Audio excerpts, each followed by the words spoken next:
Okay, hopefully it will help you do that, make that decision. I'll talk a little bit about what randomForest has that others may not have. Okay, so that's what I call gravy. And I will do some wrapping up. Okay, so before we talk about randomForest, of course we need to talk about CART, classification and regression tree. Can I see a show of hands, anybody who have no idea what CART does? 1, 2, some people. So I will spend very brief amount of time to tell you what CART does. Okay, so if you think about forward stepwise regression, I'm a statistician, by the way, so I'm going to explain in statistical terms. So what forward stepwise regression does is you have a y variable, you have a whole bunch of x variable, you try to build a model that predicts y from x, right? So what do? You first find the best variable among all your x to predict y, and you put that in the model, and you go and find the second best, and you put it in, and you find the third best, and so on and so forth. That's essentially what CART is doing, okay? Except it does it in an even much, much greedier way than what regression does, okay? So within a variable, what it's going to do is find a way to split the y data so that the two partitions, within each partition, they're as similar as possible, and between the partitions is as different as possible, right? So that's what you're trying to do, the partitioning. And the way it does that is by searching through all possible ways of splitting the data using a single variable. Okay, when it finds the best splitting point, it keeps track of that, move on to the second variable, does that again. And when it goes through all the variables, it picks the one with the best split. And that's the one you split on, okay? And then you have two parts. You go to each part and repeat the process all over again until you can't do it anymore. That's what I mean by finding gap, that the gap is where you do the split, okay? And you keep doing this until what I said is futile, meaning that the partition is so small, it's not likely to work well, okay? So the good thing about CART is that one of the good things is it very naturally handles categorical and numerical variables. It doesn't care whether or not a variable is categorical or numerical. It handles them just fine. Now, with numerical variable, it just keep finding the gaps in unique values to do the split. For categorical variable, it basically searches through all possible way of partitioning the category. Okay, so if you have A, B, and C, it look for A versus BC, or AB versus C, or AC versus B, all possible combinations. Okay, so it's very natural. Now, you will find some tree algorithms that don't do that. It's an implementation issue, not an algorithm issue. Okay, so if your tree algorithm doesn't do that, complain to the programmer. He's being lazy. Okay, so as you can see, it's a very greedy algorithm. Okay, it's doing all these search. So it's very greedy, and greedy means it's unstable. A tiny little bit of change in your data can lead to completely different tree structures. Okay, so some people like the tree algorithm because it's easy to follow the rules that you get with the tree, but just because it's easy to follow doesn't mean that the rules are quote unquote real or reliable, because the algorithm is unstable. If you somehow change the data a little bit, the tree structure can look very different. Okay, so that makes the interpretability part pretty shaky. Now, the algorithm can be easily parallelized. Well, easy if you are a programmer who knows what you're doing. As you can see, you search through each variable for the best split. When you do that, when you do the search on, say, the first variable, has nothing to do with what you do on x2 or any other variable. So you can easily parallelize that part, right? Once you partition the data into two parts, what you do on one side has nothing to do with what you do on the other side. So that could be parallelized. Okay. So the original author of CART, one of the original authors, Leo Breiman, who's also the original author of randomForest, he had worked on the parallel tree building algorithm back in the 80s. So he's a real pioneer.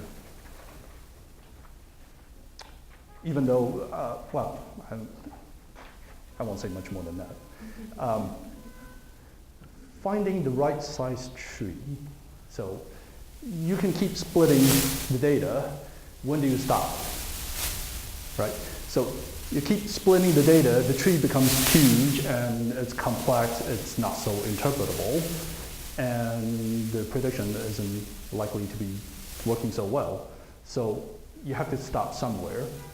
The innovation that Leo Breiman, Jerry Freeman, Ocean and Stone, they wrote the original CART book back in the 80s. The innovation is that they use cross-validation to figure out where to trim the tree down so that it has good predictions. The tree algorithm had its origin in the 50s or 60s in the social science. So, you know, it's nothing new. What was new was how you actually find the right size tree. Before that, they were doing hypothesis testing at every single split to see, you know, do I need to stop here or do I keep going? Okay, so that was the innovation then. The less unfortunate thing about CART was it's generally not the most accurate algorithm when it comes to prediction. Okay, look what I just won. As luck would have it, I just happened to pick the iris data set. So here is a simple depiction. This is out of laziness. There.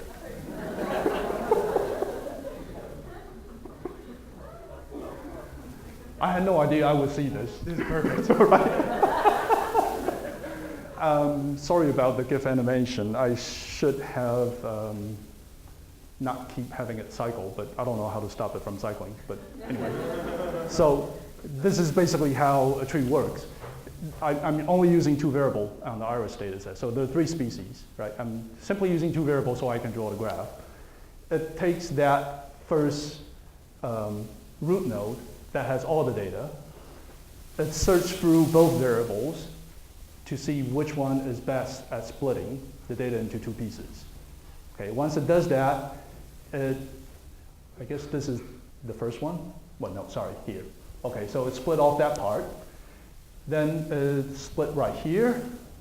Then it split right here. Then it split right there. So the important thing is that it does it in a recursive manner. That's why it's also called recursive partitioning. Okay. And then you see usually you see the model being represented as an upside down tree. That's why it's called a classification tree. And if you're doing regression, that one regression tree. Okay. So here's randomForest. Okay, in one slide. What you do is, obviously it's called forest, so it's got to have a lot of trees, right? So how do you get a lot of trees from a single data set? This thing here, let's see. Okay, so this is my data.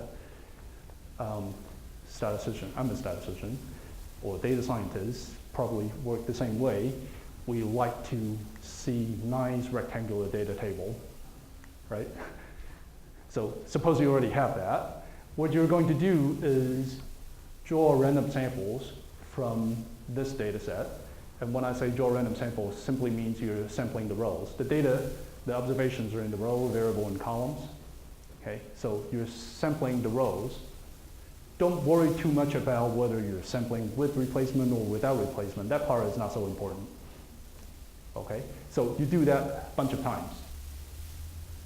And every random sample that you got, you see you have all the variable but only subset of the rows. What you're going to do is take that first random sample and you start building your tree.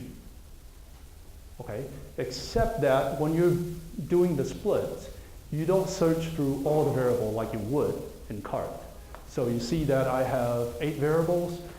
In that first split, I only randomly pick 3. Okay, I'm only looking for the best out of those 3 instead of looking through all 8. And I do my split, So here I can't see where I'm pointing, so this is useless. You partition that into two pieces, and you go back to all your variables in each of those pieces. And again, you randomly sample some variables and only look through those that you happen to pick and find the best out of those. Now, this is a counterintuitive part, right? So in CART, we know we look for the best split.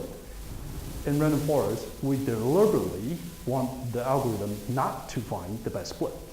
Well, why would anybody do that? Right? You purposely want to dumb down the algorithm, right? So we'll talk about why we do that. That's part of why. But basically, you just keep doing that process until you can't do it anymore.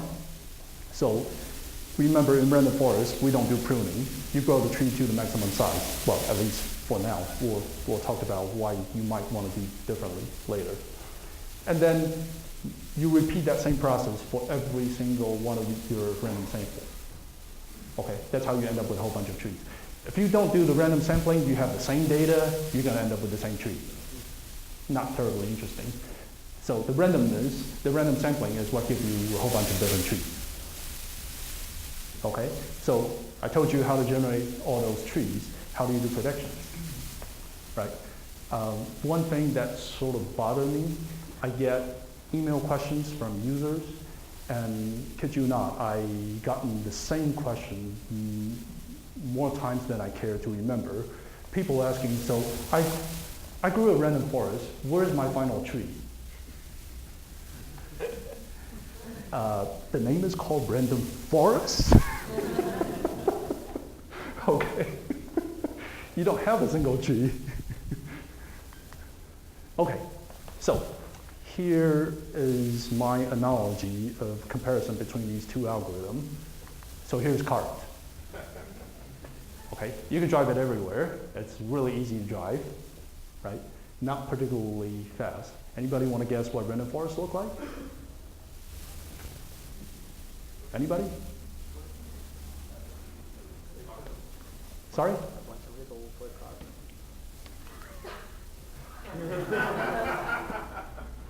Okay. It's sort of like the original Beatles, except it's got a jet engine on it. Okay. I don't know how fit this analogy is because I would imagine the Beatles with the jet engine is still not as easy to drive as the Beatles. Okay. So, you know, originally I told Jared that I was shocked that this session was booked so fast. And I guess I can stand here with a straight face to say why RF is popular. Okay, so it inherits many of the advantages from CART. So what's the good thing about CART? It places very little requirement on data preprocessing, right? It handles numerical variable, order categories, unordered categories. You throw anything at it, it's like a kitchen sink. Okay, so it's very user-friendly. Missing data, no problem. Well, at least for the original CART. In random forest, that would be a problem, but that's an implementation issue, not an algorithm issue. It turned out to be quite high performance, and Leo Breiman, in his 2001 paper on random forest, made the claim that it doesn't overfit. And that was one big attraction for random forest. And for those of you who have played around with many machine learning algorithms, you would know that overfitting is an issue that's rather difficult to tackle sometimes. Okay, so random forest at least sort of protect you from that. Okay, so there is this paper from, I guess, almost 4 years ago from the Journal of Machine Learning Research. That was interesting. Somebody actually took the time to gather, I believe, all the data set in the UC Irvine machine learning repository. There are like hundreds of data sets, some small, some large. And they went through all, I don't know about all available algorithms in Caret. For those of you who use Caret, you know, I think Caret has like 237 available methods, okay? And these guys test them all. Okay, that's what this paper is about. Okay, so if you're interested in huge, gigantic benchmark study, this is interesting. Now, what was interesting is they actually saw some patterns from doing that. And what was the pattern they saw? Well, the title of that paper sort of gives you a hint. Do we really need this many classifiers? Their main conclusion was randomForest type algorithm, not this particular implementation, but there are several implementations of randomForest in the Caret package, well, basically scattered throughout R. Those type of algorithm, I think, was #1 in some ridiculous percentage of these data. It's 90-some%. Okay, so if you try to pick a winner among all the algorithms, randomForest will be it. Okay, a sort of close second will be support vector machine. Nothing else can close for wide applicability. Now, some of you must have heard of the no free lunch theorem, right? Well, here's your free lunch. Seems like, okay? So, here is my attempt at explaining why randomForests work. So we're using multiple models instead of a single model. And if you look at this toy example here, the first column, Y, is my class label, 0 and 1. And then all the other columns are the different models that I'm contemplating and combining, okay, and their predictions. The boxes that were colored in were where they made mistakes. And at the bottom, you will see the accuracy of those classifiers, right? Only 6 data points. The first one is right 2/3 of the time. The second one got 1 out of 6 wrong. The third one is also 2/3, and the last one is only half. Okay? And what I'm going to do, the way I'm going to make predictions, just like I would in randomForest, imagine these are 5 trees. Okay? And I'm going to combine the predictions. I'm simply going to look across each row and see which class is predicted most. And that's the prediction. Okay? And lo and behold, when I do that, I get 100% accuracy. Majority. Sorry? Majority rule. Majority rule. If you have more than 2 classes, that's plural vote. Whichever class got the most vote. Doesn't have to be over a half, right? So, is that convincing enough? This is how randomForest work, essentially. This is actually how any ensemble method should work.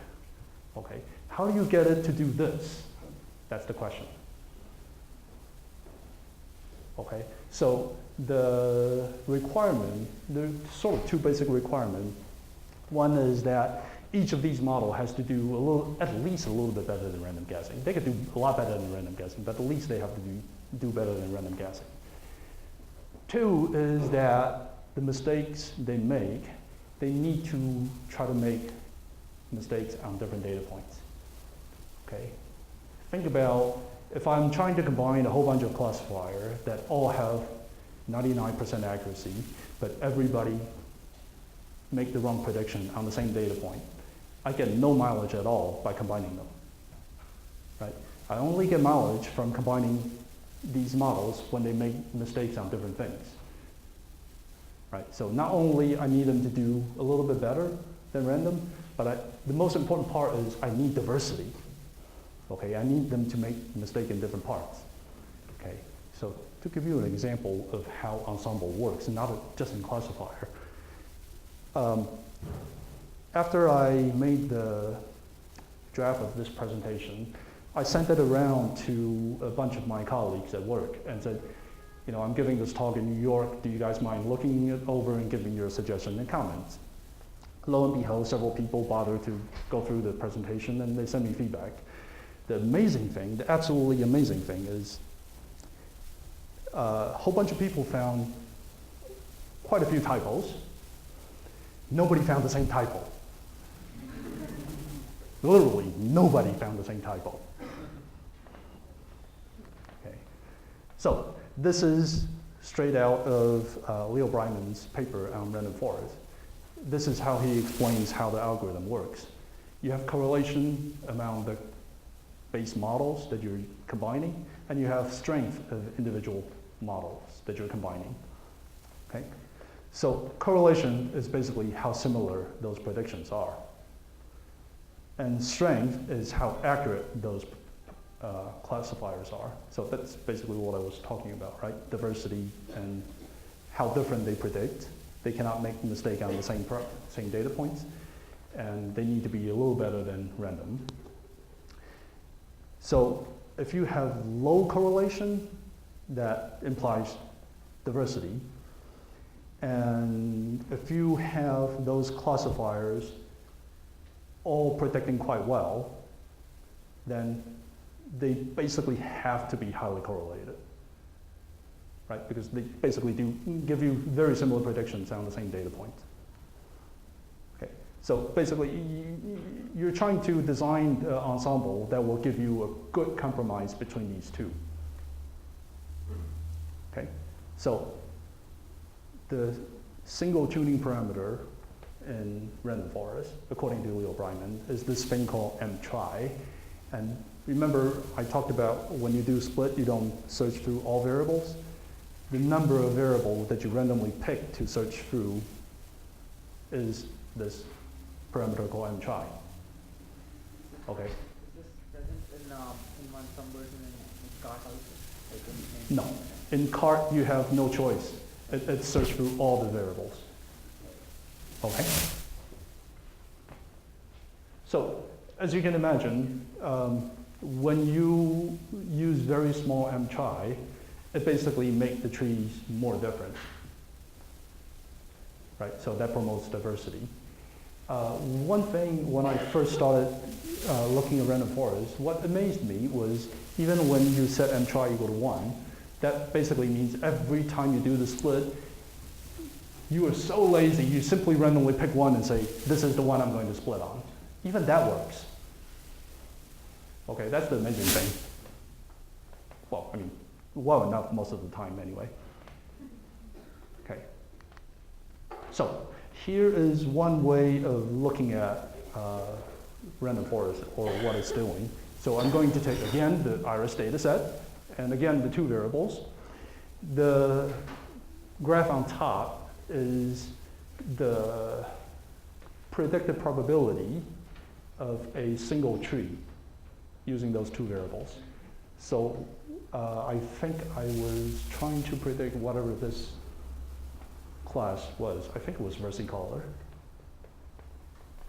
Okay? So you see most of those data points are in the blue. So that's the class I was predicting. And you can see that it's very boxy. That's what tree does. It gives you hyper-rectangle partition of the data, okay? And within each of those, you get a prediction. All the same prediction within each of those boxes, okay? And basically, if you think about what it's doing, it's trying to find neighborhoods in your data space where within each neighborhood, the data are similar enough that you can predict them all with the same class. Okay, so you can think about it as a way of doing nearest neighbor, except that you're not limited to how many neighbors you have, and you let the data speak for itself as to what variable you use to define the neighborhood and where you cut to define the neighborhood, except that it gives you this very rough cut. The neighborhood has to be rectangular, right? Because it does the split one variable at a time, so it doesn't do curve, okay? So what do you get when you do random forest? Well, in random forest, you do this lots and lots and lots and lots of times, default 500 times, okay? And when you do that, because every tree is somewhat different from the other, those boxes are basically shifting a little bit every single time. And what you're doing is you're averaging over all those, and you ended up with the blur version at the bottom. Okay, so your neighborhood is no longer well defined like the top, nor is it boxy like the top. Okay, so you can think of it as adaptive weighted nearest neighbor. Adaptive in that it's how big the neighborhood needs to be, and weighted because, you know, things that are along the boundary, these fuzzy parts, the weight gets smaller and smaller. Okay, so it basically behaves like sort of adaptive nearest neighbor. Okay. So, what controls forest model complexity? That's the big question. Okay. So if you look at random forest as adaptive weighted nearest neighbor, well, what controls model complexity in k nearest neighbor? That's k, right? The size of the neighborhood. So if you think of random forest as weighted nearest neighbor, then the size of the neighborhood controls the model complexity, right? So what happened when you add more trees in random forest? Why would Leo Breiman say the number of trees is not a tuning parameter? It's not something you worry about. Well, because when you increase the number of trees, all you're doing is make those boundaries more and more blur. You don't make them more complex. Okay? So your boundary becomes smoother instead of these boxy thing, but they don't become more complex. So number of tree really isn't a tuning parameter. So size of the neighborhood can be an indicator of model complexity. Okay? So there is evidence that small trees in random forest work better than large trees for some data. So in the original publication, Leo Breiman argued for growing the trees to the maximum size. Okay, you split the data until you can't do it anymore. Okay, so you end up with these gigantic trees that way overfit your data, and then you average them. There was a paper from, I think it was 2004, Siegel, where he actually showed that for some data set, there is something to be gained if you don't grow your tree to maximum size. Okay? And now you can sort of understand why, right? Because if you limit the tree size, then you're basically saying, I want to use larger pieces of neighborhood to do my prediction. And if your data, if that happened to be more suitable for your data, then, well, that's it. Okay.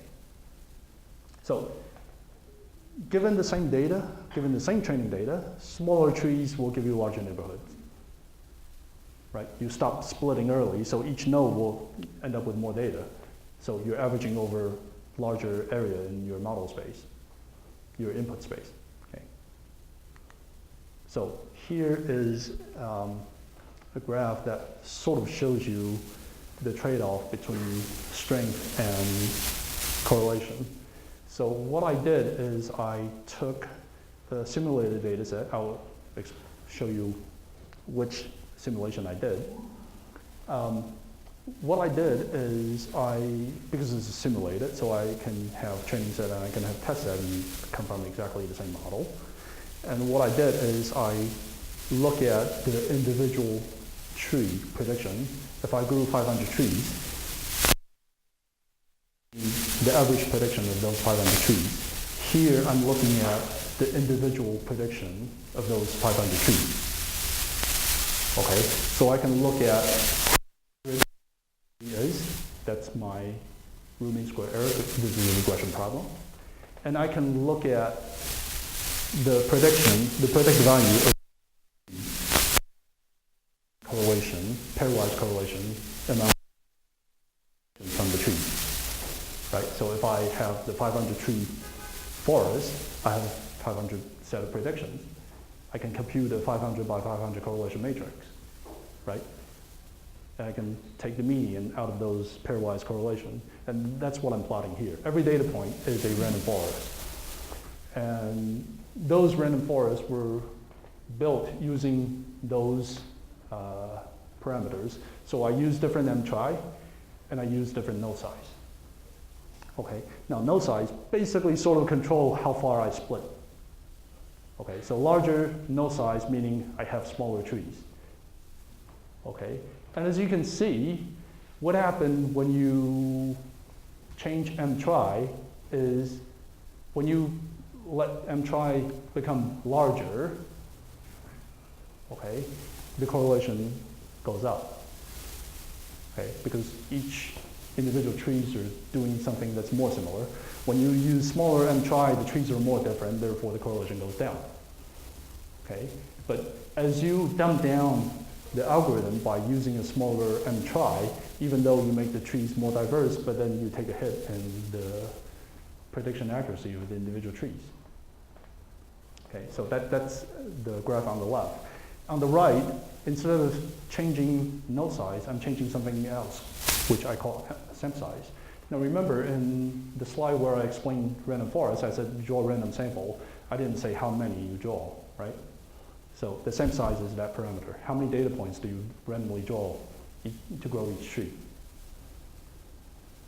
Okay, here I'm expressing it as a percent of my training set. Yes? M-trie, like what was the thing? The higher M-trie meant higher diversity? The higher the m-trie, if your m-trie equal to the number of variables you have, then you're just using cart. Right? So each tree will be more similar because you look just as hard every time. Right? So just think about what happened when m-trie is equal to 1. Right? Every time I split the data, I'm just going to randomly pick a variable. That's going to make the tree that I built be more different than the next tree I built because I simply do the random picking to split the data.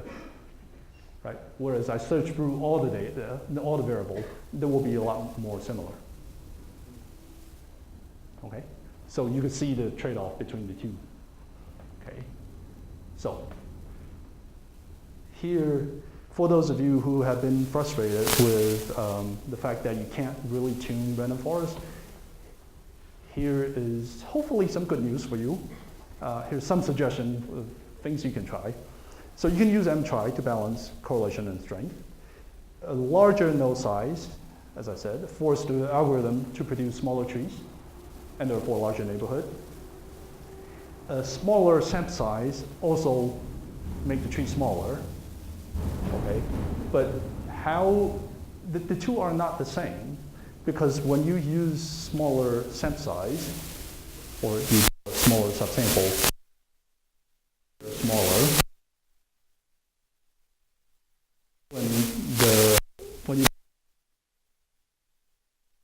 When you cannot split the data any further, you don't know, right? The final partition where you cannot split anymore.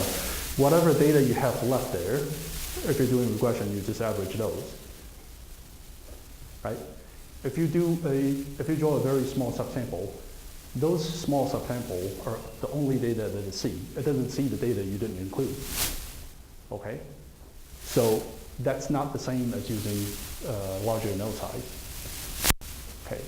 And therefore, when you use the size of the subsample to control the tree size, you probably want to increase your number of trees because you can afford to average a lot more trees, right? Your trees are a lot more diverse. So here is the data that I simulated, Freeman number 1. Okay, Jerry Freeman in his Mars paper from the I think it was 84. Okay, he set up 3 artificial simulation where there is a regression problem with 10 variables, 5 are real, the other 5 were pure noise. And these 5 variables, there were sinusoidal and there were complex interactions and whatnot, basically to test these non-parametric regression problems, algorithms. So here are my different attempts of tuning random forest on this data set. Okay. just to prove to you that you can actually tune random forest, right? So in this first example, I change node size, okay, that controls the size of the tree, and mtry. Okay, so what was remarkable is that one thing you might have heard about random forest if I have used it is that it only has one tuning parameter and is not terribly sensitive to it. Okay, so that's good news if you're a general user. It's frustrating if you're a data miner or a machine learner because no matter how you turn the crank, your answer doesn't change much. Okay, this is a terrible thing to choose for a Kaggle competition. Right? Okay. So you see that for this particular data set, I just mentioned before that for some data set, it tend to prefer larger node size, meaning you don't grow the tree so much. Well, at least for this particular setting, it seems to prefer pretty small node size, so pretty large trees, right? So how many samples total? More than, I don't remember, I think it was a few thousand. It's either 3,000 or 5,000, something in that range. That's the sample size. Okay. So on the x-axis, that's the node size, yes. In your error CQ report, are they cross-correlated or This is on test set. on that? Right, so you wouldn't do this on real data, right? You don't tune your algorithm on the test set. This is like your validation set, if you will. Okay, so it prefers small node size, meaning large tree. If you look at mtry, the default is here. Okay, so it actually prefers slightly larger mtry. If you do bagging, that's when you search through all the variable, you actually do a little worse than the default. Okay, now what about if you choose sample size?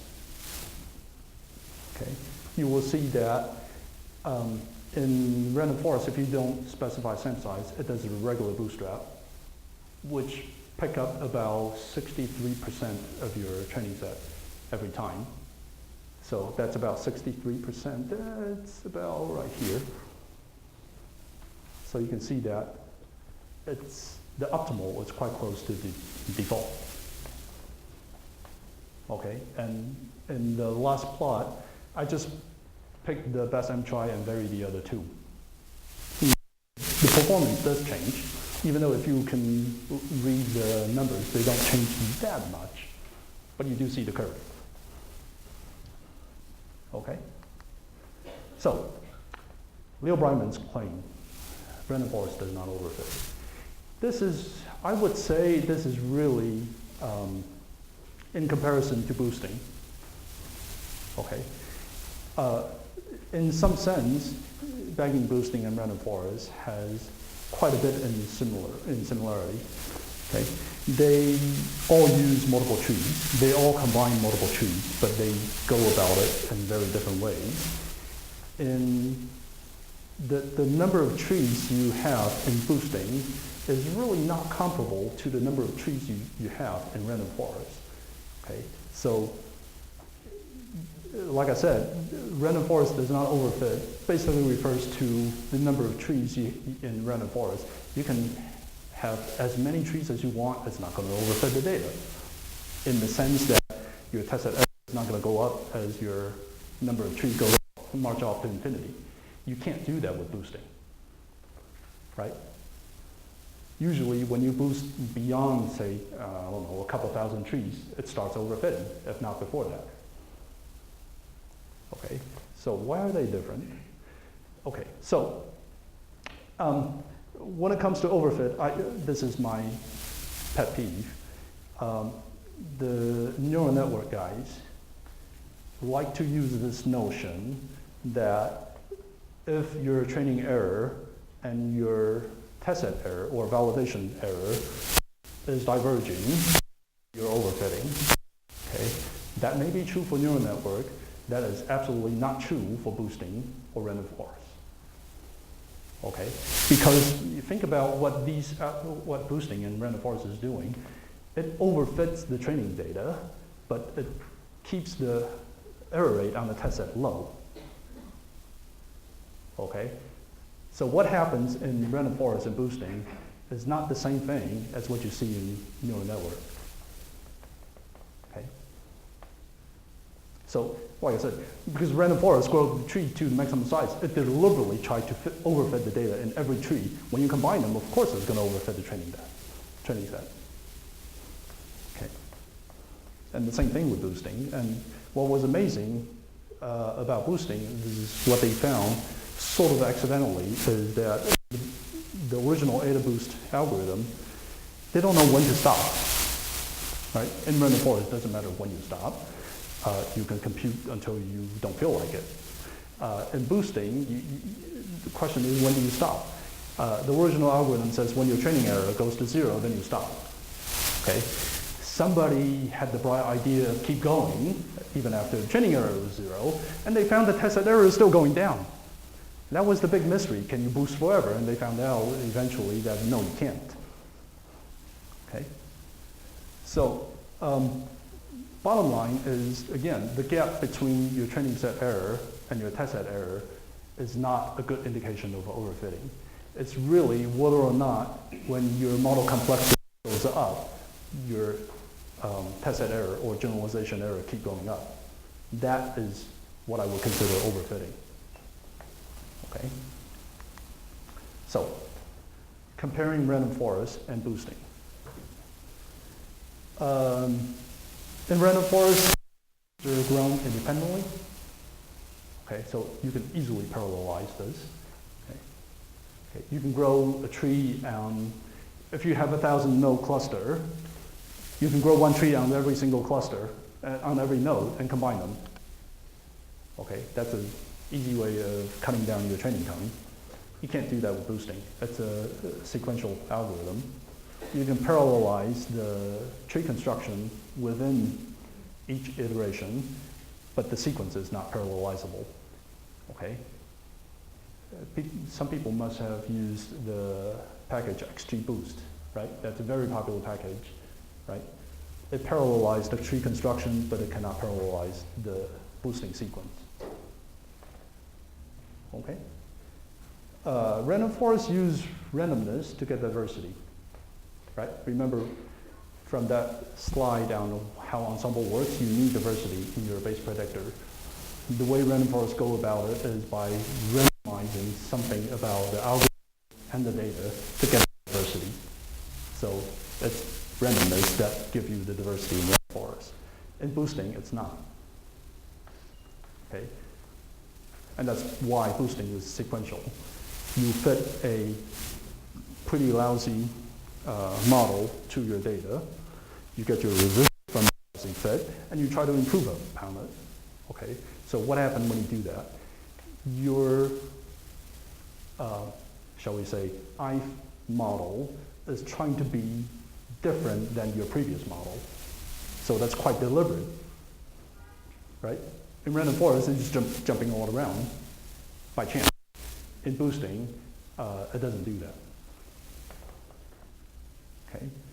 In random forest, Leo Breiman would say grow the tree to the maximum size. In boosting, you usually grow very small trees. Okay. In random forest, number of trees is not a tuning parameter. Okay. You should grow as many trees as your computational resource allows. In boosting, you can't. You have to figure out what's the optimal optimal number of iterations you want to do. If you do too many, then you overfit. Now, I should point out one good thing about boosting versus, say, something like deep neural net.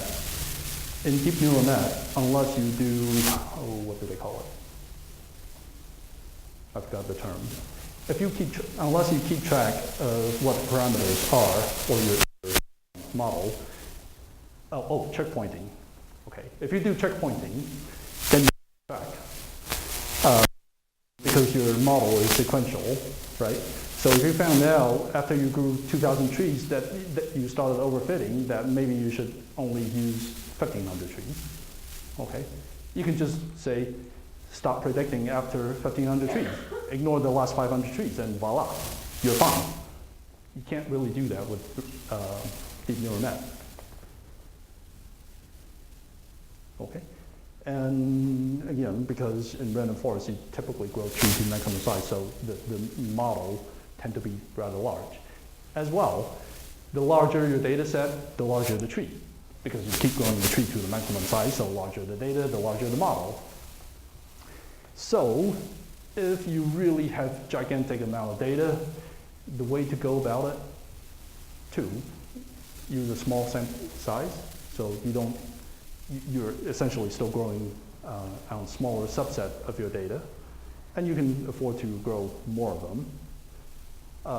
Or two, you just use no size to control the tree size. Okay. In boosting, you typically limit one of the tuning parameters is how big the tree is. So your model size is essentially fixed. It doesn't grow with your data. Okay. So here is a visual comparison of the behavior of these two algorithms. So what I did is, again, I took that Freeman #1 simulation setup. I think this is 100 data point from the test set. Okay, I have random forest and two different boosting models. What I'm looking at is in random forest, I think I have the default 500 trees.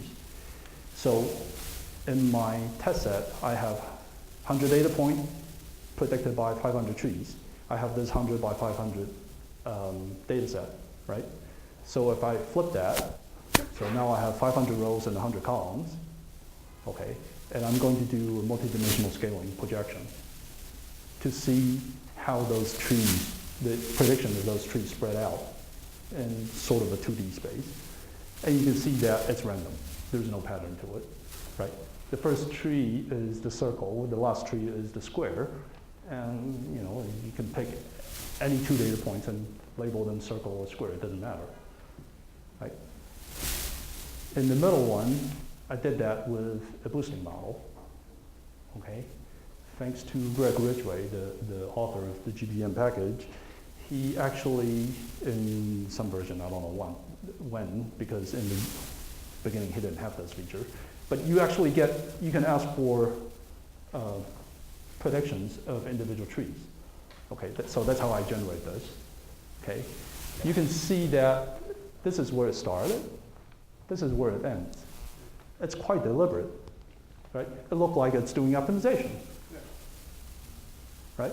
It's taking big steps in the beginning, right? And the big steps were sort of wobbly, going in opposite directions, and eventually it settles down.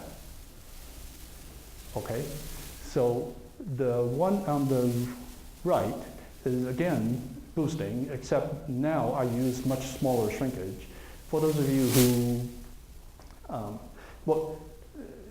boosting is called gradient boosting because it's like doing gradient descent in functional space. So you're basically doing optimization. The shrinkage is like your learning rate, for those of you who know neural network, right? You're doing gradient descent and you have a step size. That shrinkage is basically your step size.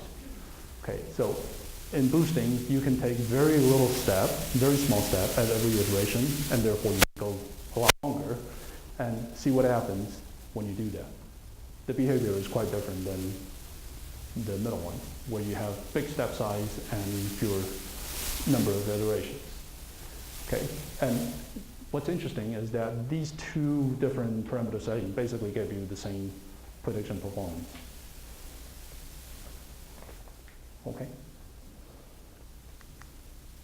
So, how does random forest compare to deep neural net? Well, adding more trees in random forest doesn't seem to increase model complexity, right? I said that multiple times. In deep neural net, complexity is basically predetermined by your network architecture. You decide how many layers you want to go, you decide how many nodes you want to have in each hidden layer. That is your model complexity, right? All the others are basically your optimization parameters, whether you do dropout what's your learning rate. Those are all just optimization algorithm parameters. Okay. In random forest, it doesn't do explicit optimization. Okay. It doesn't seem to try to go somewhere. That's sort of the magic. In boosting and in deep neural network, you actually do optimization with control greed. Right? Regularization is basically controlling how greedy the algorithm is. Okay. So in random forest, prediction cannot exceed the range of the training data because you're taking average of some data points in your data set. So that's bounded by whatever data you have in the training set. In deep neural network, if you're using something like ArrayLu or some activation function that's not bounded, you can end up with prediction that's as high as you want, depending on your data. Okay? In random forest and tree-based model in general, when you get a new batch of data, it's not so trivial on how you go about updating your model with the new data. Okay? In deep neural network, it's trivial. You simply feed the data into your backpropagation algorithm to update that's how you do transfer learning, basically, right? Okay, so one of my collaborators in the company, he's a computational chemist, did this comparison. For those of you who have seen the Kaggle competition from 2012, geez, that's quite a while ago, that Merck hosted, there was this Kaggle competition of 15 data sets. Okay, the first place winner was a deep neural network. Okay, that's what got us interested in looking at deep neural network. If you remember from that competition, the benchmark was random forest. Okay, so after the competition, we took a look at deep neural network, and basically here are 30 data sets. So 15 of those were the original Kaggle data set, and the additional 15. So diverse data sets. And what you see on the x-axis is the test set R squared. I shouldn't call it R squared. This is simply square correlation. Okay, from random forest predictions on the test sets. On the y-axis are the square correlation on the test for different algorithms. The two versions of deep neural network. One is a 4-layer deep neural net. Okay, that's basically what the winning entry from the Kaggle competition was doing, the 4-layer neural network. The simpler one is a 2-layer neural network. That basically took way less time, way smaller model size, and does just slightly worse in prediction. Okay, and then there's XGBoost, which does about the same as deep neural network. And those, you can see that they do, on the average, somewhat better than random forest, okay, but not universal. Okay, now with random forest, there is absolutely no tuning at all, and there's 100 trees. Okay, the chemists want to use this application where he doesn't have to tune anything. Okay, so even the deep neural network and XGBoost, we spend quite a bit of time to find a set of parameters that works across just about all data sets. Well, we did it on 15, and then we test those parameters on the other 15, and lo and behold, they work well. I was afraid that they were going to overfit on the 15 data set, but they didn't. Okay, but you know, for this kind of applications, yes, you do have some gain, not by much, and the computational resource you need for deep neural network is quite formidable. Here is training time comparison. XGBoost is blazing fast. Okay, random forest, if you have a small data set, it's quite fast. Deep neural network, universally slow. And you know, this is with GPU compared to just CPU, right? eventually, if you don't control the size of the trees in random forest, it's going to outpace even deep neural net. So when you have a large data set, you want to put some control on the size of the tree.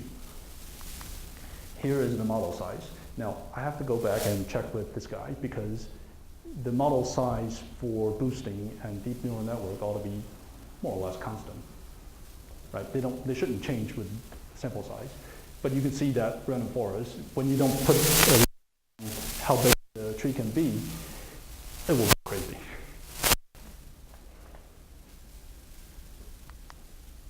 Okay, so one other reason that random forest was popular has this ingenious idea of coming up with this thing called variable importance.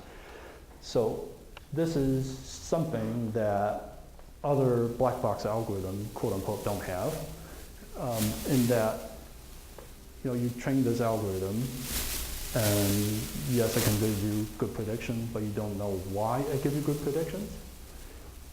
With random forest, you get this variable importance. This is variable.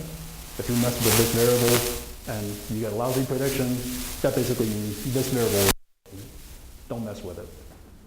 Okay? The idea, I think, can be applied to other black box algorithm, and here is how you can go about doing it. One possible way how you can do it. So you got your black box method, your trained model, okay? If you have a holdout set, like a test set, that's right there. You feed in your trained model and you get your test set error, right? Okay, so how about variable importance? What you do is take your holdout set, take one of your variable, the one you're interested in, take the first one, okay? And you randomly shuffle the values, okay? So you have your rectangular table, you take that column and you shuffle the value in that column, okay? You take that data set and feed it in, put it in your model and get your error. The difference between these two errors tells you something about how important that variable is. Yes? There's a typo. See? Okay, let's see how many people can find more typos. But anyway, so you repeat that a few times for every variable, okay, and then you average them and normalize them. That's variable importance. Okay, in random forest, it does this for every tree. Remember, you are using a random subsample to grow each tree. So the left out part is basically this holdout data. Okay, so you can do this on every tree. And in the end, you just combine all your results, and that's your variable importance. Okay, but if you don't have random forest, you can still do this if you have a holdout set. It wouldn't be exactly the same, but it will be similar. Okay, and it's fairly easy to code, right? Anybody can write this in R, right? Partial dependence plot. This is not from random forest. This is Jerry Freeman's idea. But okay, so variable importance tell you how important a variable is, but you don't know in what way it's important. Okay, so partial dependence plot gives you some hint about why is this variable important. So your general workflow would be you train your algorithm until you get something you're happy with. Okay, it's give you good predictions. Now you want to see why it works, how it works.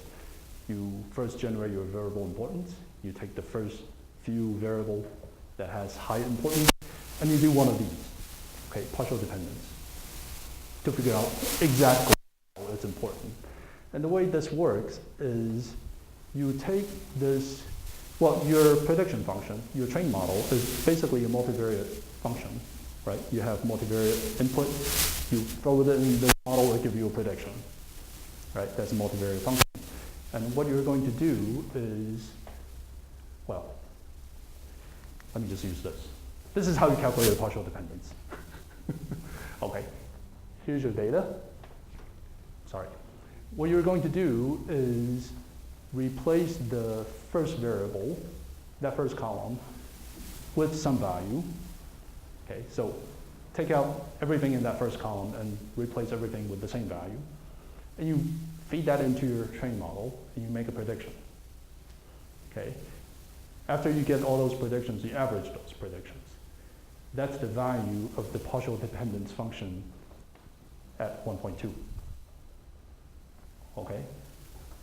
You put in all the other values that you saw in x1, and you keep repeating this, and you end up with a pair. Plot that, that's your partial dependence. That gives you a relationship of x1 to your predicted value. Okay? Give you an idea of how those two are related. Like, just type in the grid. Except that because your function is quite complex, it could have highly complex interactions. So this is more like mutual information. This is basically your average effects, right? Because you're basically taking this multivariate function and integrate out all the other variables except the one you're interested in. Okay, and that integration you approximate by doing the averaging. Okay, and lo and behold, in R, there are now 3 different packages that will give you that for any black box algorithm. So there's a PDP, partial dependence plot. There's something called ALE plot and icebox. Okay, and those will have some other variations on the partial dependence as well. Okay. So, prediction interval. I thought this seems to me this ought to be something that a lot of people would care about, but doesn't seem to be used a whole lot. I don't know because it's not so easy to generate them or what. So there is a package on CLAN called randomForest that will give you, instead of predicting the mean of the regression function, doing what we do regression is we're estimating the conditional mean at a particular input. What randomForest does is it estimates the quantile. Okay, basically percentile, right? And that's exactly what we want in prediction interval, right? So if I have a 90% prediction interval, in the future, when I collect data at this particular input value, I expect the actual data to be with 90% of those data ought to be within this interval. Okay, so think about how that compares to simply doing regression. Regression gives you a point, a particular value. You give me a data point, I'll give you what the prediction is. I have no idea how confident you are about how variable that data point might be. The prediction interval sort of gives you a hint about how confident you can be about that prediction. But if the prediction interval is wide, that basically says, well, I don't really know where this data point is, right? Versus if that, I'm pretty sure the future data is going to lie somewhere in here. So I would think this is something that's pretty useful. Now, not quite. Not quite. Averaging over all the trees. Oh, instead of a point axis, we use a distribution. Right, you're basically estimating a distribution rather than a point. Okay, so what randomForest does is, going back to, remember I was talking about how random weighted nearest neighbor? It says, well, I have all these neighbors. I'm going to say that gives me an approximate conditional distribution. So I'm going to have a compile based on that. That's what randomForest is doing, okay? So if you look at other algorithms, such as, say, XGBoost or things like that, you might coerce those algorithms to give you quantiles, except that the way you have to do it is you have to change the optimization, the objective function, okay? So you have to go back and do your boosting all over again for every quantile you want. So if you want an interval, you need to have a lower limit, you have to have an upper limit, okay? So that means you need to do a boosting for your lower limit, you have to do another boosting for your upper limit. You end up with 3 different models. just to do prediction and the two intervals. What quantum forest does is, all it does is you grow a random forest. It takes that forest, pre-process, but post-process, the neighborhood information to get those quantiles, and there you have your prediction interval. No additional model fitting. Okay, so quite convenient. And there is a recent package called GRF, Generalized Random Forest. It basically pushed that idea further to do local likelihood. That's something that statisticians worry about. Okay. Okay, so we're pretty much winding down. Room for improvement. The package, as I said, the package I wrote was 16, 17-year-old. Oh my God, that's as old as my son.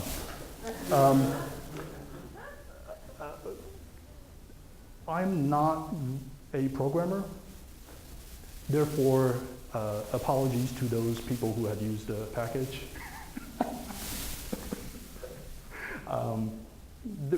Over the years, there were some embarrassing bugs in there, and there is still quite a bit of room for improvement in this package.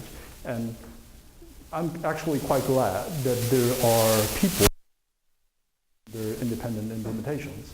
So one such implementation, for example, is a package called Ranger. And I was a bit surprised. The way they validate their package is by checking the result against the result they got from my package. So I hope they're not reproducing my bugs. Okay, so anyway, some people have noticed that the regression, you can do classification and regression with random forest. What people have noticed is that when you do regression, it runs a lot slower than if you run classification. Okay, and the reason for that is if you think about what a tree algorithm is doing, it keeps sorting your data because in order to do split, you need to sort the data before you can do the split. And if you are growing the tree lots of times, you're basically repeating the sorting operation over and over again. Okay, so in the classification algorithm, Leo had taken the trouble of pre-sorting the data and stored the sorted result. And in the tree growth part, all he does is look up that sorted result. Except that he didn't bother to do that with the regression code. That's why regression was a lot slower. So implementation. Right now, the depth of the tree in random forest is not tracked. Okay, so it's difficult to say I want to use depth of tree as a measure of model complexity. Okay, so that's something we should be able to address. Splitting criteria, as I mentioned, in XGBoost you can customize the splitting criteria you want to use, which is basically an objective function. In random forest, that's hard-coded in the Fortran. Okay, so difficult to customize. Okay, handling of large number of categories. I started with saying that when I first wrote a package, that was basically just taking Leo Breiman's Fortran code and put the R interface on top of it. He used a 4-byte integer as a bit field to encode which category goes left, which category goes right. Okay, so naturally you're limited by 32 category. Well, I mean, you take out the sign bit, you're left with 31 categories. Okay, a lot of people complain. Eventually, what I did is I used a double precision. Not as a bit field, but I used the integer to encode the splits. So that goes up to about 53 categories. That's my sort of cheap fix. But there's got to be a better way. It's simply, I don't have the programming expertise to implement that, that's all. Okay. Missing value handling, right now it doesn't do any, except that you need to impute it. If you impute it, then it will handle it. So that could be better. There have been people who also took the package and customized it so that it runs blazing fast on special data structure. Okay, so it is possible to do that. For example, if you have binary data, the tree algorithm is way simpler when you have binary data.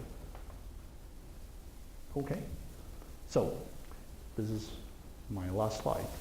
So hopefully I convinced you that random forest is flexible, it's robust, and it has pretty high performance. It's a machine learning method. Leo Breiman calls it machine learning with, doing machine learning with two eyes open. Okay. And hopefully I've given you some basic understanding of how the algorithm works. And when you understand that, you have some better idea of how you go about tuning the algorithm. Okay. And for large data set, you want to try small sample size and grow more trees. And hopefully I also convince you that some of the ideas on how you go beyond just having a black box algorithm that Leo Breiman and Jerry Freeman came up with, they can easily be extended to other black box algorithms. Okay, and there. Thanks to all the collaborators. Well, Leo Breiman, Adele Cutler, those the original author of the algorithm. Vladimir Svetnik, he was the person who got me working on randomForest. Okay, I should hate him for it and I should love him for it.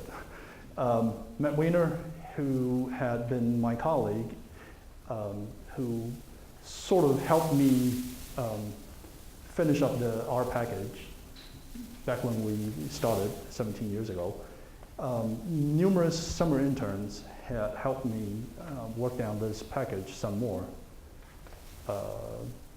And then there had been a lot of users who used the package, and unfortunately they found bugs. And I managed to fix some of them, not all of them. There's still some outstanding bugs. And a lot of people were making suggestions. And this morning I got another email, somebody saying, well, can you do this? I said, yeah, why didn't I think of that? Okay, so if you use the package and you think you have good suggestions, send them along. Okay, that's all I have.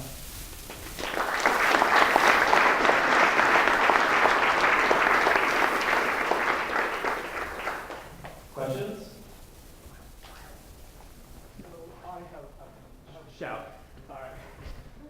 So I have two questions about the variable importance of randomForest. So the first one is I saw a paper, the bias in the variable importance. Right. Yeah. Do you know that? Is it like the categorical variable? So you're talking about you're asking about the bias in the variable importance. Yeah. Right, so I forgot the name of, it's Caroline Strobel? I think I'm pronouncing the name right. Okay.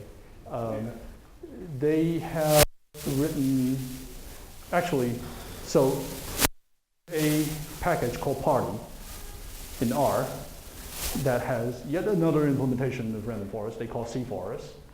Okay, the C doesn't mean classification, it's conditional. Okay, so they're growing tree by using conditional inference. And in there, they implemented was it a conditional variable importance? It's so the bias that you're talking about comes from the bias in creating the split. So if you think about algorithm go about doing the split, as I said, it's a very greedy algorithm. It's going to search through all possible ways to split. If you have, say, 30 data points, right, and you have a numeric variable and all the values are unique, you have 29 places where you can do the split. Okay, if it's binary, you only have one place to do the split. Okay, when you compare those two, okay, majority of the time, even just by chance, it's going to pick the numeric variable. That's the bias. Okay, so the tree itself has that bias. Okay, now the tree that were being built in Party were designed to counteract that bias. Okay, and they have other ways of, so this is something I should mention. For those of you who use XGBoost, its variable importance measures were based on these tree splits. So those are vulnerable to this kind of bias. Okay. In random forest, you have two variable importance measures. One you get for free. Okay. The other one you have to say importance equals true. If you don't say it's true, it doesn't do that. That's the permutation that I explained. Okay. You have to say importance equals true before it will do this permutation-based variable importance. And that variable importance gets rid of the majority of that bias. So it's a much safer variable importance measure to use. Okay, so in XGBoost, I think it has something called out-of-back variable importance. You have to use that to, avoid the bias. Otherwise, all the other things that you get for free from the algorithm, well, I mean, there's a price to pay. The second one is that I hear about that when two variables are highly correlated, this is wrong interpretation because when the tree selects is one. Right. And the one. So this is something you can, okay, so the question is, what happened when you have highly correlated variable? How does random forest deal with that, right? Some people say you might get the wrong interpretation. Think about if you have a data set where you accidentally repeated one of the variables in your data set. How would your algorithm deal with that? Linear regression, you get a singular, you can't do the inversion. If you use QR, well, I mean, you basically have infinite solutions. In these black box method, it doesn't care about these highly correlated variables because all you're doing is prediction. You don't care about interpretation. If you don't care about interpretation, having highly correlated variable is not a problem, right? It's only a problem when you try to interpret the data, try to interpret what a model is telling you. If you just have two highly correlated variables and both of them are important, okay, what happens is the variable importance measure of those two will be somewhat reduced. But if they're really important, they will still be higher than other variables. But again, that's a problem in the data set that you can't really blame on the algorithm. Right? Okay, sure. Any other questions? Georgette? Oh, what is the minimum feature to row ratio you find acceptable for this method, given that you work in bioscience where you could have very, wide data sets? It's interesting. Well, I should say that if you're in this large P small n problem, meaning lots of variable and not many sample size, those kind of data, and especially if you expect only a few of the variables to be important, random forest probably is not going to be the best. It's going to work okay. It's not necessarily going to be the best. Okay, because when you have very few data points, you're limited by the number of splits you can try. And if you're doing this random split, and you pick the variable that's doesn't give you a good split, you wasted a chance. Okay, so in those situations, it will do, like I said, it will do okay. It's not going to be the best. Where random forest will do very well is if you have, in addition to some important variable, you have a bunch of variables that have very weak effect. Random forest will give those guys a chance to show their stuff, basically. Okay, yeah. Thank you very much. Thank you very much for the presentation and for the package. I was just wondering whether you have any plans to put it on GitHub to streamline the reporting part and the improvement part, because now it's, as my understanding is, it's only on read-only trend. Right. The way it's maintained now is every time I got a version, I zip it up. Eventually, I'll put it on GitHub. Question over there, in the back. And we'll come here, then we'll go there. Okay. Hi, this is really a wonderful presentation. So my question is, you referenced forecast convolutional can't really hear you.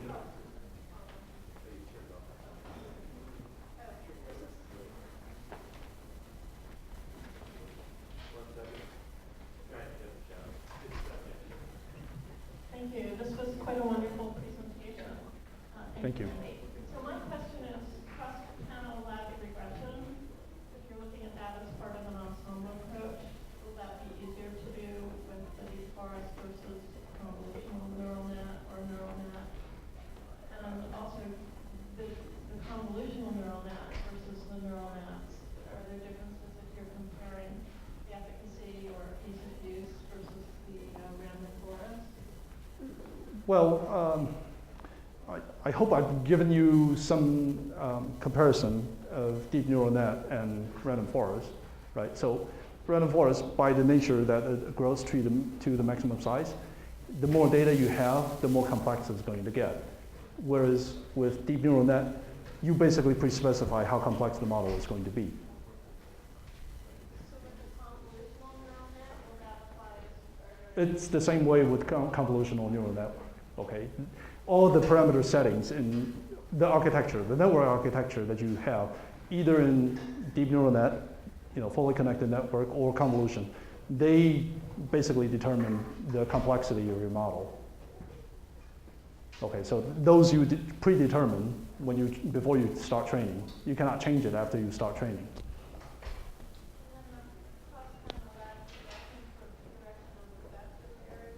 I'm sorry? I'm sorry, I couldn't get that. Cross-panel, I think, flat regression analysis for direction of effective variables. So you can use that approach. I'm afraid I'm not familiar with that. Sorry. We have one here first, and then we'll come to you third. It's order the hands go up in the air. Okay, just a follow-up before the correlated variables, and you were saying how it doesn't affect prediction, but you had before the importance of variables graph, where you're trying to pick out one and see how important that is. Right. So would that be affected by correlated variables? Because that is not. Right. So when you have correlated variable, they have to share the importance. But if you don't care about, sorry. If you pick one out, though, you would lose that. You wouldn't see that, right? Or It's masked, right? Well, I mean, if you have the same variable just by accident that happened in the data twice, right? So, random forest will happily use both of them because it doesn't know any better, right? So what happens is that whenever it could use this variable, it's going to randomly pick one or the other, right? So they basically share the glory, if you will, and therefore when you assess variable importance, they basically share the importance. So both of them will be lower than if you only have one copy in there. thank you. All right?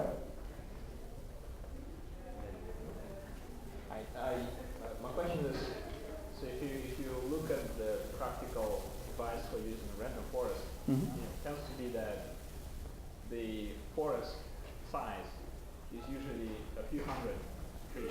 Right. It just, it's definitely not 10, but Right. usually a few hundred. Right. Closer to 1,000 than to. I've seen people who grow more than 10,000 trees. But So, similar to the intuition you tried to give us about what happens when you start averaging the ensemble. right. Why is it that the practical forest size tends to land in this particular range, hundreds or maybe thousands of trees? Why? Well, actually, why is that you need a million or?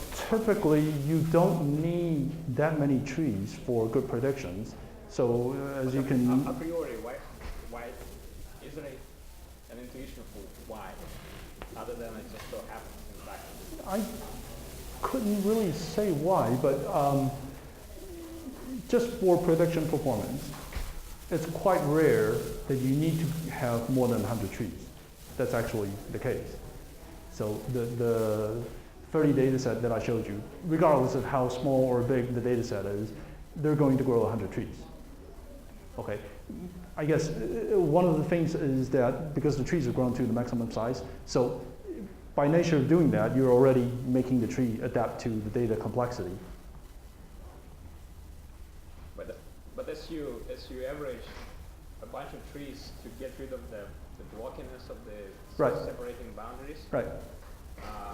Well, yeah, adding more trees doesn't help you further, basically. If you're doing variable importance, you need lots of permutations, so you want to do more trees, but not for prediction performance. Basically, in most cases, I rarely see the necessity to do more than 100 trees, if all you care is prediction. Do you find that answer intuitive? Well, I mean, you're averaging these data points. There is a diminishing return as to, because you're repeating exactly the same process, right? So how many data points do you need to approximate a distribution, basically? That's the way I think about it. Yeah. I have a question. In past, when I build some trees using our method, I found sometimes maybe some variable have more levels, the other parameter have less levels. Right. When they combine together, and I feel it gives more weight to the beta has more levels. Right, that's the bias we just talked about. Okay.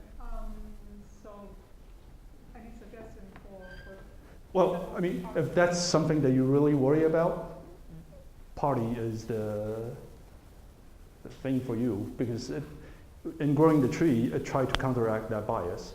It tried to make it fair for all variables, basically. Party's a package.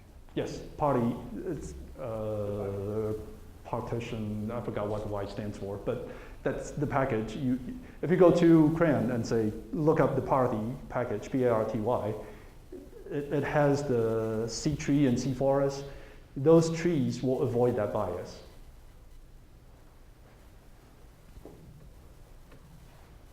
I just want to ask, so there was a Kaggle competition recently, and one thing that a particular person presented, very few people revealed their strategies. There was this one person who did, and he talked about using weights on individual data points. Okay. Like a weighted regression kind of thing. Right. But I couldn't follow the complete idea of that. Like, why would you use weights, for example? When would you use them? Well, I can think of one example is if you have some uncertainty about each data point, right? So data points where you're more certain, you want to give it more weight. Data point with less uncertainty, you want to give it less weight, right? In randomForest, we don't have the option of specifying weights for data points. I mean, one possible implementation is when you're doing the random sampling, you can use the weights there. So a data point with more weight is more likely to get sampled. That's the easy way I can think of handling that. All right, we have just two more questions. We have to go to our Europe. Is comparing future importance and variable importance between two random forests a valid thing to do? Variable importance between two forests grown on the same data set? So perhaps the same data set with different parameters, but also perhaps two segment subsets of the same data set.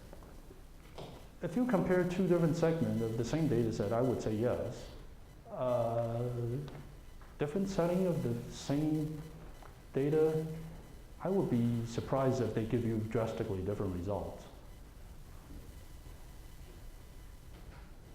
But so just to follow up on that, so if you have a magnitude associated with the importance, and one of them is 8, let's say, for one feature, and the other one segment is 2, does that mean, is it? I would say don't take the magnitude too seriously. So the way Jerry Freeman used or expressed his, the variable importance in his version of boosting, he simply scaled the importance measure from 0 to 100. So no matter what data set you get, you always get minimum of 0 and maximum of 100. So he calls it relative importance. So you can only interpret it within the data set, basically. All right, it's not like regression coefficients. All right. Thank you very much, everyone, for coming. A big round of applause. Okay. Thank you. So eBay does need to get